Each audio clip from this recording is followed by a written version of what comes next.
who's making his own builds. He plays different than anyone else. You can't really practice for TLO without playing against TLO, and it's kind of been his huge advantage right now. Well, would you say that? Would you actually? This is something I haven't asked yet for anybody. I wanted to see. I'll see if you have anything to say about it. Do you think that StarCraft 2 is going to be overthrown with streaks, sort of like it was in Brood War? Like I'm talking about, the Bisu build and then the Savior build, where they just come in with a new build that completely rewrites the game of a matchup. Do you think that that's going to be as common? Yeah, I do think so. In any kind of a game where there's that allows a lot of ability for variety, there's going to be new builds made. You can't think of everything at the beginning of a game. So people are going to, someone's going to say, oh, what happens if I make a third Stargate here and, make Void Rays? And then suddenly, people realize, man, that's really hard to counter. You can't quite get the resources by doing the standard build in order to make enough Hydralisks to do with that Void Ray. So people once again have to change their build, cut a few things here and there in order to deal with it. And then eventually, it's going to come down to scouting and changing the build. But yes, I do believe that builds are going to be very hard to stop at first. Well, you could say it's already happened, too. I mean... Yes, I was just going to point out Noni White Raw's build. Or, yes, Noni and the Phoenixes at first. People couldn't deal with that. And then, suddenly someone decided, oh, let's just get layer a bit earlier and go Hydralisks or throw down some Spore Colonies. And yes, that dealt with that. That asshole TVZ build with the... I don't remember the build anymore, but it was pretty nasty at its time. There's other things. Oh, probably Hellion into Banshee or something, yeah. Yeah, that one. Oh. Yep. You gotta, scouting is very important in StarCraft 2, even compared with StarCraft 1.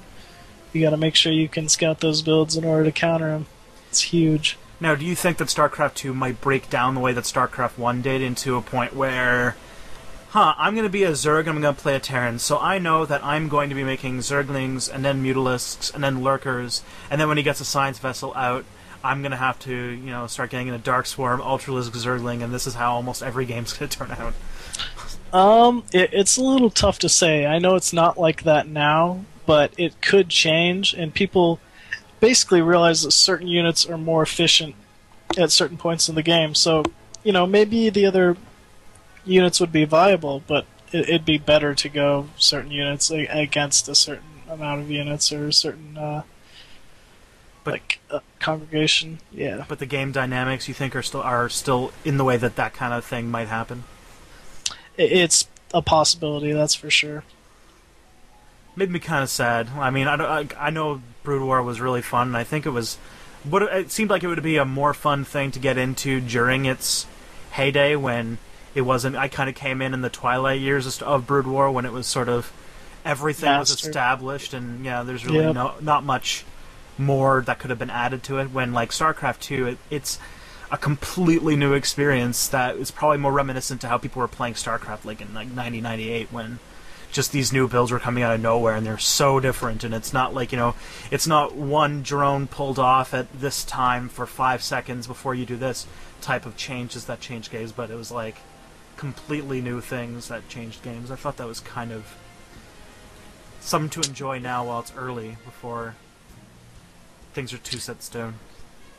Yeah, I completely agree. I kind of came in towards the later years of Brood War as well. Not quite too late where everything was set in stone, but I gotta agree that the one thing I'm really enjoying about StarCraft 2 is there is no set build right now. I'm kind of, making some things up, and then I tweak the builds, and, I get to make my own builds. And, people start watching me play. That's gotta be hard for you because you're used to playing standard, and there isn't a standard. Yeah, there isn't a standard yet, but that's exactly it. I get to make my own standard. And so it's kind of been a lot of fun for me, to be honest. I'm enjoying it much more as far as builds goes from StarCraft 2 compared to StarCraft 1. Now, there's some players who got kind of offended over some of the availability of builds and things like that. Like, there's a lot of people who think that the fact that, build orders are publicly available if someone can see your profile, and replays are just being tossed everywhere, and that they might even be released publicly through Battle.net. Like, some people are saying that that's a bad thing. Yeah, I mean, I can definitely see where they're coming from. I have to admit, I'm kind of one of those players myself, just because someone has to work very hard in order to create their own build and make it, and then to have that player's work just be available to everyone just kind of, it bothers me, to be honest, but it's something we're just going to have to live with, I guess.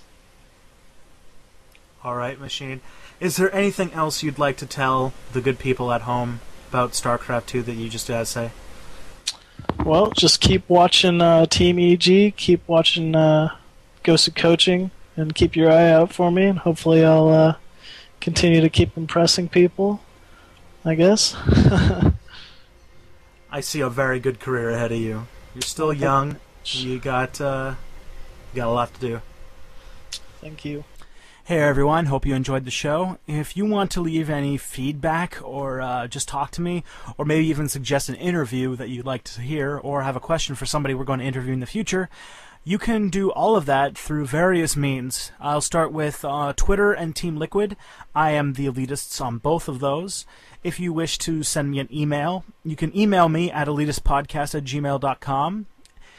If you're interested in seeing other shows or backlogs, we have a thread on Team Liquid, and also a website, www.elitistpodcast.com. There you can find more things, blog posts, and all sorts of crazy crap that I throw in there that's related to StarCraft and other things. Also, if you're feeling generous, you can leave a comment over on iTunes for the show. Just search the Elitist Podcast on iTunes and you'll find the show. And remember that your reviews not only help us learn more about our audience, but also help out with the show in the publicity ratings, which is always good. Of course, if you wish to subscribe to the show, there is an iTunes link, an RSS link, and a blog RSS link, all at elitistpodcast.com. That's our show. For more, check out www.elitistpodcast.com. Theme song, StarCraft Terran theme, Ravu Electro Mix, made by Ravu. SoulTapRecords.com.